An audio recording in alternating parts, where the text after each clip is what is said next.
Chapter 18 Freeze a Crowd. Ariel. Ariel awoke to knocking on her second day at Winterfell, feeling far more subdued than she'd had been at a similar hour the previous morning. Pushing down the furs and blankets, Ariel called for the knocker to enter while she fumbled to locate the curtain gap. They were thick and heavy to keep the heat trapped inside, but simultaneously blocked out any light, leaving Ariel searching blindly in the dark before locating the split and clambering out of the bed to find Jenny with a wash basin. Once again, it was time to face the music. She'd ate supper with the Starks household last evening, and ironically been quite thankful to be seated with Lady Liza while Cregan kept glancing down the table.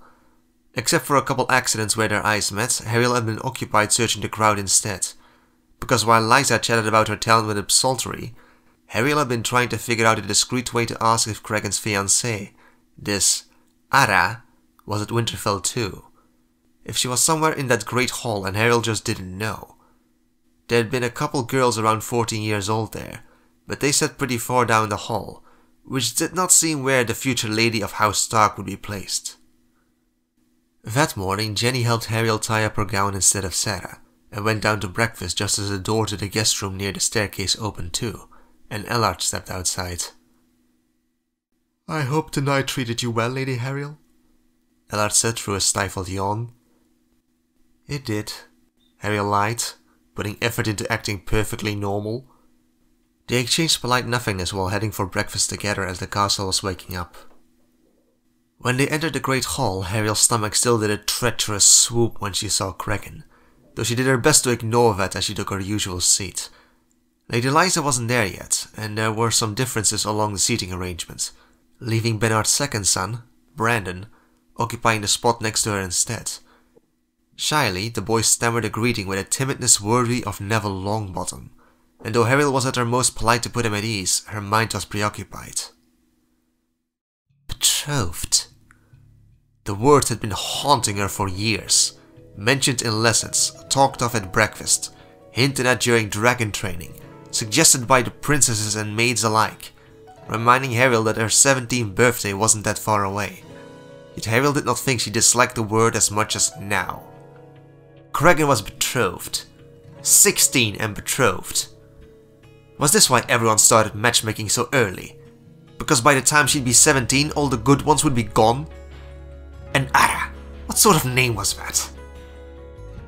Ariel did not feel ready for marriage, but finding out the boy she liked was taken forever was a gut punch. Not that she'd known entirely what to do with her feelings before he came clean about his situation either. Back home, dating was so different. People were allowed to take their time, go on dates, become boyfriend and girlfriend, and if things worked out well, they got married. What was happening in Westeros with arranged marriages and some of the marriage ages was literally illegal back home. Though ironically enough, what was considered perfectly normal back in England was actually sort of illegal here. There were no terms for pairs like boyfriend and girlfriend in common tongue, or Valyrian, not unless she counted mistress or paramour. Generally, one was either committed for life, a free agent, or a whore. It was bloody unfair, but just because Ariel felt that way didn't automatically make anyone else see it that way. She'd shown an interest in Cregan, which to him could mean nothing less than an interest in marrying him. This would have come across as extremely arrogant to Ariel just a few years ago, but she'd been in Westeros too long. Here people got engaged, planned the wedding, and arrived on the big day to meet their spouses for the first time during the ceremony, and if it went as planned, had an heir conceived by midnight. It was basically like building a life from a one-night stand. Some made it work, but quite a few didn't look too enthused with it either. Especially the girls. And divorces weren't a thing here. So a part of Ariel recognized how thinking of betrothals with Cregan after a week was insane. Except at the same time another part, the one focused on making a good life for herself, Norbert and Hagrid in this backwaters medieval world, knew it was better than several alternatives. Ariel did not want to be married right away, but she could recognize it would be better to try to find a guy she liked before someone else, such as her darling foster family, tried picking a match for her, because Ariel knew they'd have opinions, a lot of them, and she was starting to fear they might get in the way too. Maybe what stung the most was that Kraken was someone she chose to like, instead of being told to. Simultaneously, Kraken wasn't someone who would piss off the Targaryens either, as surely a Lord Paramount wouldn't be too low class for them, right? If that kind of match was considered for Aegon, then surely no one would claim it was a poor match for Harryl either. Quite the contrary. The only things you could see them take issue with was if the king had plans to marry Helena to Kraken. At least if the whole Jacaerys thing did not happen. It had felt like a dream, and it was. A damned daydream. Too good to be true. It hurt though, and there was nowhere to go with her disappointment. Winterfell was Kraken's domain, with no Bela, Rhaena or friend to complain to except Norbert. Admittedly, for a split second Harryl had considered talking to a dragon. No one would understand her Parseltongue, and a dragon was always on Harryl's side, even regarding matters she didn't care about. But on second thought she decided not to risk it. Subtler human interactions were beyond Norbert's dragon mindset. If Harryl went complaining about this to Norbert, she very well might react with, "You were hurt? I will fix it. Let's eat him." After breakfast, Harryl huddled up in her coat, hat, gloves and scarf to spend the morning with Norbert building a proper snow cave in the Winterfell courtyard for her to snuggle into. Norbert was an eager little digger, but it required magic to shovel together enough snow for such a large construction, and to prevent anything from melting on top of her. It inadvertently resulted in Harryl clearing most of the courtyard and paths around the Great Keep of snow. She needed a lot of it for her project, not that anyone in Winterfell complained. According to Sarah, the outdoor area hadn't been so accessible since summer ended, and soon Harryl's project gathered a lot of attention, because several of the inhabitants of Winterfell came by to watch her process. She was pretty sure the inquisitive maester, who was a bit of an artist, had made a few sketches of him, as well as asked questions to document her time in the north and Norbert's unusual fondness of winter. Kraken had walked by a couple times in the morning, but didn't get a break from his duties to stop for a talk before later in the afternoon. Breaking the ice, so to speak, even as Harryl was left nervous to have him watch her work. Is this inspired by something? He wonders, inspecting the cave slowly being shaped into a keep made of snow. Harryl was cheating with magic to lift and shape the snow, but figured the spells would hold throughout the duration of their stay at least. Harryl smiled but didn't look up from her labor. Yes. Is it Dragonstone? No, it's Hogwarts Castle from my homeland. Not the whole of it, of course, only the front. I'm trying to make it look like the entrance hall. Harryl corrected. Or what I remember of it. I'm taking creative liberties on some of the details. Would the scale be one of those liberties? Or were they tall enough to allow a dragon entrance back at your home? Heh. Harryl chuckled. No, that is one of the things that's quite accurate. The entrance doors were very tall, though I remember them as narrower than this. But Norbert requires more width to move in and out without knocking her wings into the walls. You've raised a building of ice in a day, Kraken murmured quietly. I always wondered how Bran the Builder raised the wall, but seeing this, it must have been magic like yours that allowed it. No one can tell for certain what's holding it up, but that too appears as a great wall of ice and snow today. Have you been to the wall, my lord? Aye, it's enormous, though any description will fall flat. I can only grasp the true scale of its size by viewing it with your own eyes.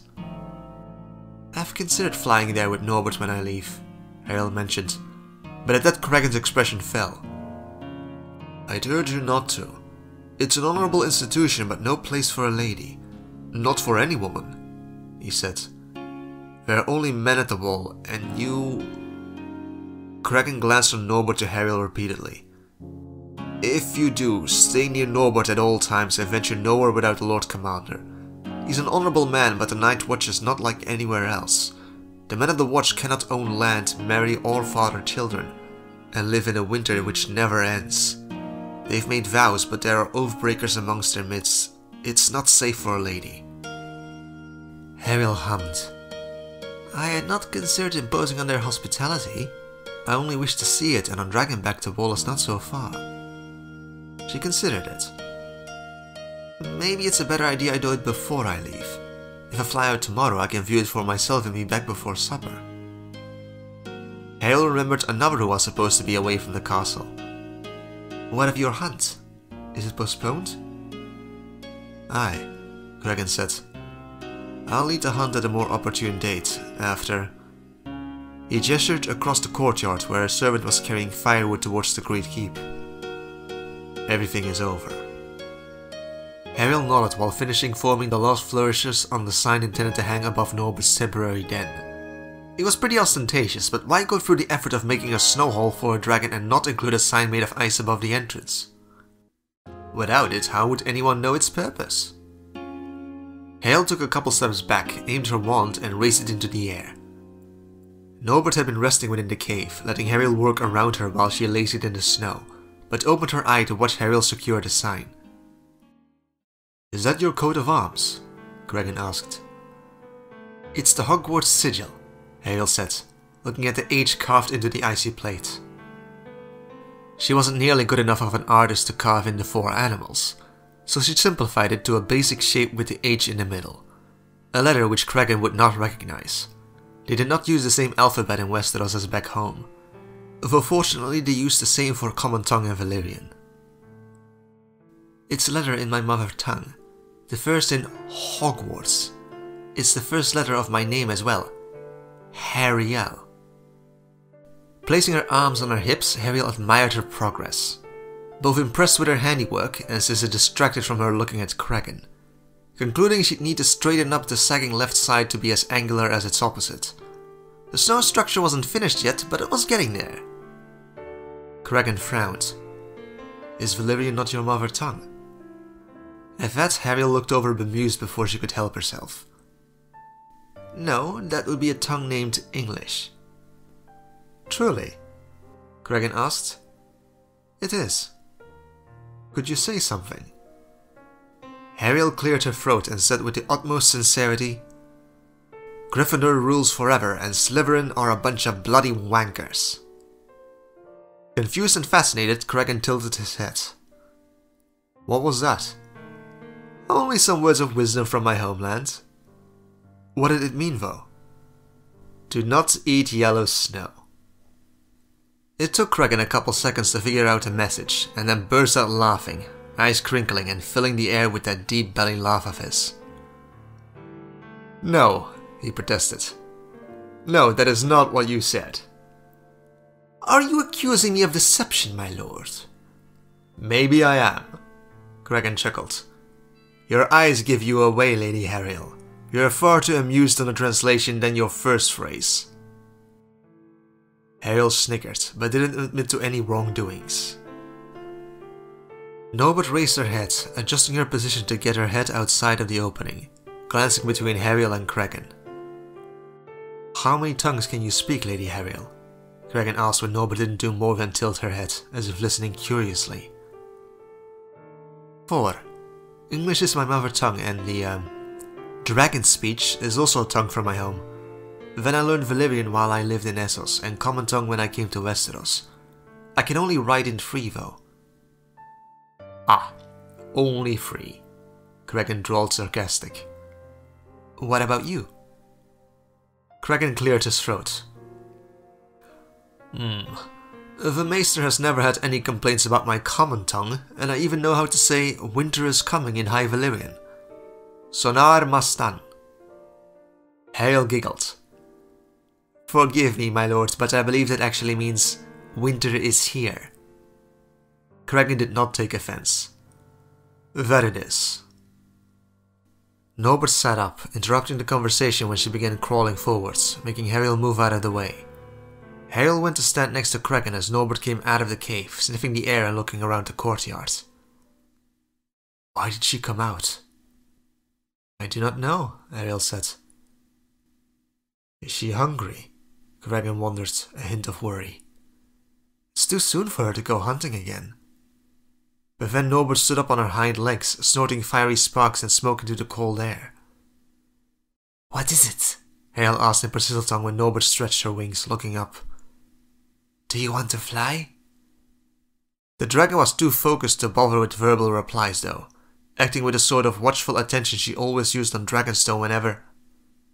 Ariel gasped, her head tilting back to look at the sky for anything out of the ordinary.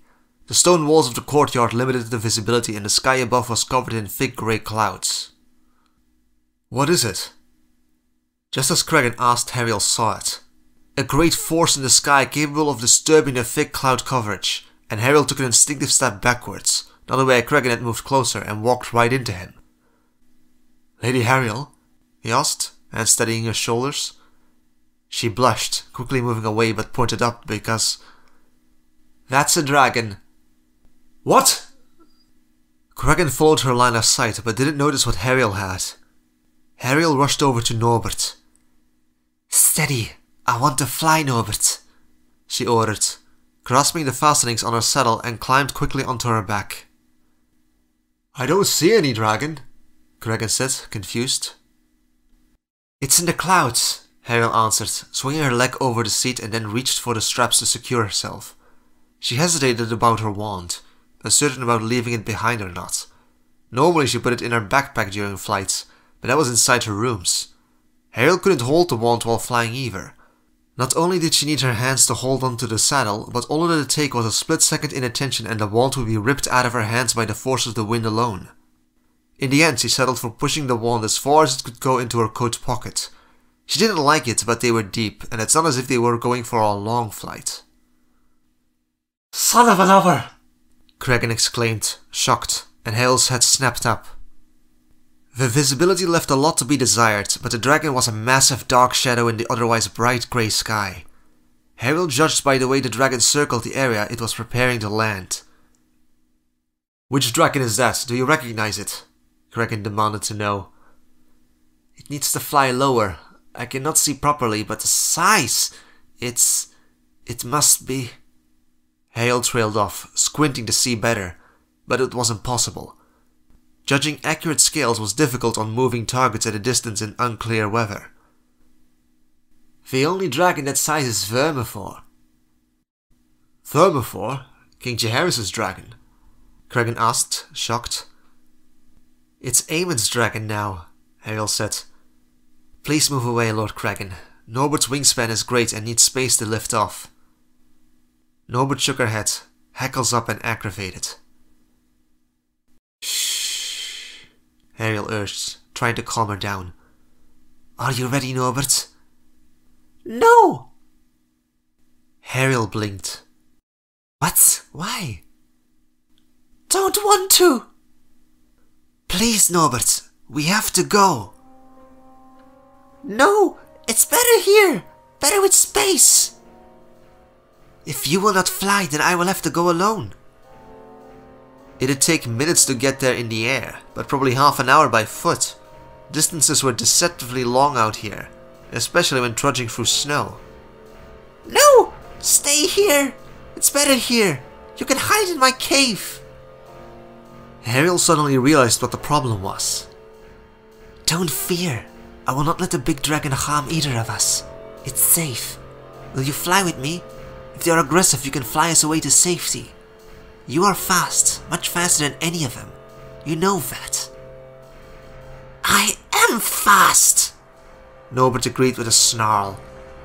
She crouched down, wings drawing back as she prepared to leap for a takeoff. When he took off into the air, Ariel was still very confused about how this came to be. How could anyone have gotten here so fast? There was no way the Raven with her message had reached Dragonstone yet. Far less for anyone to make the trip north after learning where she was. Had they gone searching for her and thought to check Winterfell? What were the chances? They flew up over Winterfell just as the other, much larger dragon broke the lower cloud coverage, sloping down towards the stretching fields outside the castle. Ariel made Norbert follow, all the while struggling to make the pieces fit. Because it didn't, and not just the timing of things. No matter how much Ariel tried to excuse away the inaccuracies on the wind in her eyes and the poor visibility, that dragon didn't look right at all. That wasn't Vermithor. She could tell as they neared, before it clicked, and suddenly Norbert's nervousness made a whole lot more sense. She'd always been wary of this dragon. Because it was Vhagar. Norbert landed a fair distance away on the fields, but close enough that Hariel could make out Vhagar's new rider with a horror-struck recognition. Normally too large for wherever he was, now dwarf-seated on top of the behemoth that was Vhagar. Hagrid pulled up his goggles, turned in the saddle so the expandable chest strapped over his shoulders shifted, and waved energetically. Hariel! Hariel, you're alright! Oh, Norbert! You're both fine! Hariel was ecstatic to see Hagrid. To think he'd ever climb back onto a dragon, just to find her. She was also terrified. He tracked them all the way to Winterfell, facing his extreme dislike of flying dragons and the nausea to make sure she was safe. She could cry.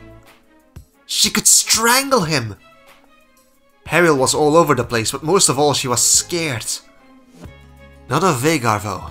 The old warrior queen had been lazying around the beach of Dragonstone for years, and though Hariel didn't actively visit her anymore, she wasn't nearly as paranoid as after the roasting incident either. No, Hariel was far more worried about the retribution from another type of dragon. Do you know how much trouble we're in, Hagrid? Vhagar is the symbol of Targaryen might and power! Hariel ranted in rapid English, but because it was a natural thing to do and with the added benefit that Cregan, Ellard, Serra, Lady Lysa, Bernard and his sons, the extended Star cousins, and half of Winterfell, wouldn't understand when they walked through the gates of Winterfell. After a warm reunion, they headed back while Vhagar was left grumbling about the cold, and Norbert flew back to her snow cave in the courtyard. So when they arrived back through the gates, most of Winterfell had come outside to see what was going on, and now they stood gawking at Hagrid and talking of the huge dragon outside the castle walls. The size of him! Lady Hariel knows him? I thought Norbert massive, but it's just a babe compared to that. Surely it's giant's blood. Others take me, but he makes the Umbers look short. Their whispers washed over Hariel as insignificant, at least for now, since she was too caught up in their argument to even remember to introduce Hagrid to Cregan the way she was expected to. They can't know, Hariel hissed. Do you know what happened to the dragon handler who got too familiar with Caraxes when that dragon was young? They took his head, Hagrid! They don't share their dragons! Not with us, not with anyone! One thing would have been if Hagrid flew Norbert, or even a dragon hatched from Norbert, but not a Targaryen-owned dragon. Not bloody Vhagar! What about the Valerians, eh? They have dragons too. They had Vhagar! They are basically one family. Princess Rhaenys was almost queen and Sir Laenor almost the heir to the throne himself, and with his marriage to Rhaenyra they have been doing their damnedest to return to one big happy family ever since. I've hatched them several dragons myself. Yes, fine, but then it's not like you flew out on the pink little baby dragon morning either. If you ask me, the least I'm owed was a ride with Vhagar in time of crisis, Hagrid huffed, crossing his arms. Merlin's beard, Hagrid! If you're going to steal one of their dragons, why her? Why not claim Sheepstealer, or Grey Ghost, or even Silverwing? Why claim the worst possible dragon in Westeros? Because I can't claim a dragon, Hagrid argued. What? Hariel waved frantically through the gates to where Vhagar had created a brand new hilltop to the fields. You flew Vhagar here! You claimed her! That's not how it works, Hariel. One don't claim a dragon, the dragon claims you. Hariel stopped, her mind whirling ahead of her mouth. Hagrid? The horror dawning on her. When did Vhagar claim you? Hagrid looked away guiltily.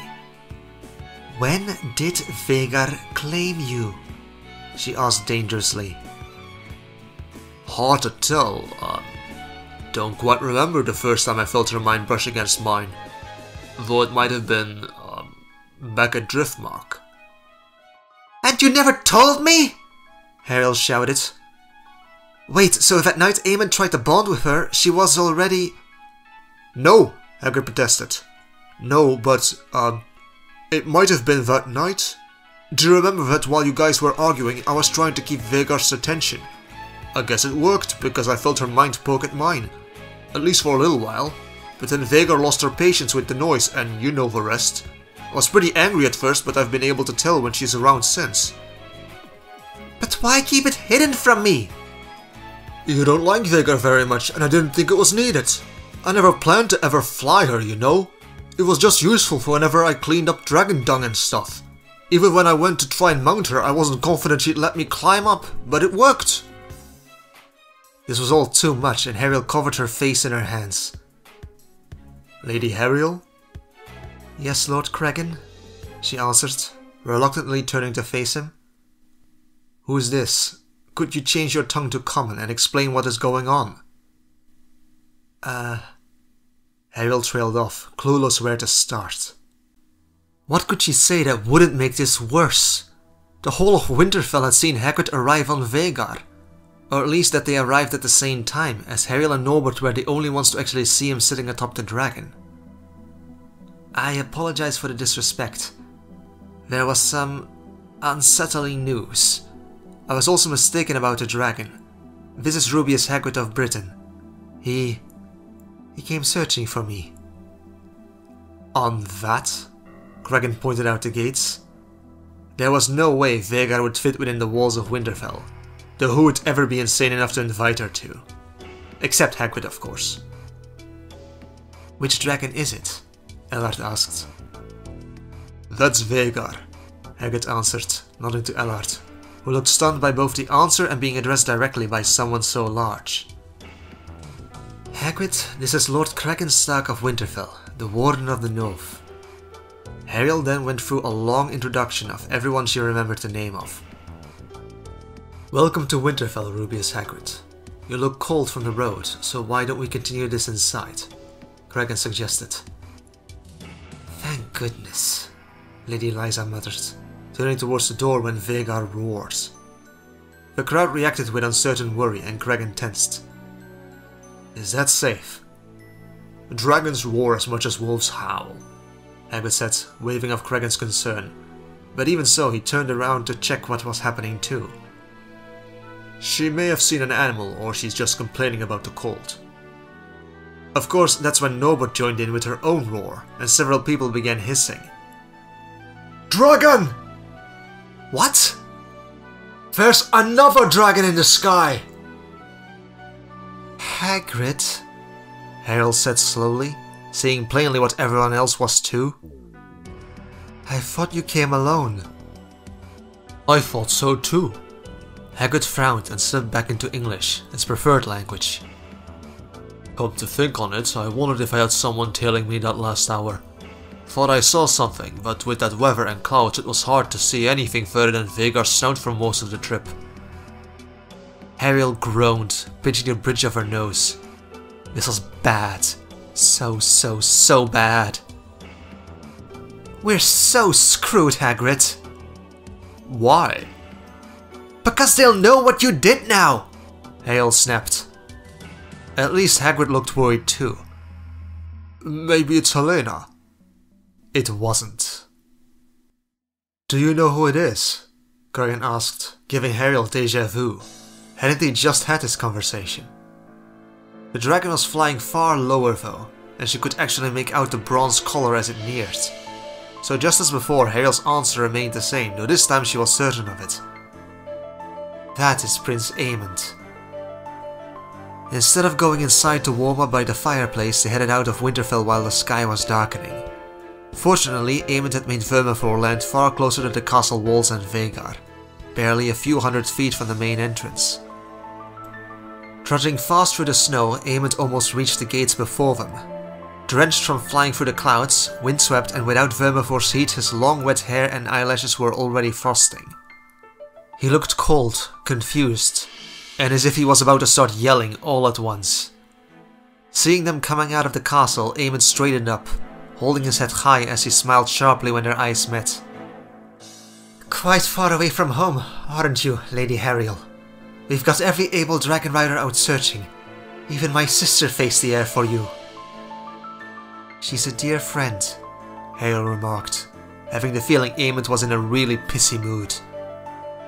If Dreamfire carried Helena of North, I'd be out searching for her too. Is it so strange? If you fail to notice, it's winter, Aemond drawled, unable to stop his teeth from clattering. Hariel bit her lip to prevent blurting out a small retort. Not everyone could cast portable fires, so that was a pretty valid argument. Seems there was a rider more than I was aware of, though. Eamon's eyes trailed to Hagrid and back to Vhagar, jaw tightening. I'm sure it's a gripping tale. Who wished to go first?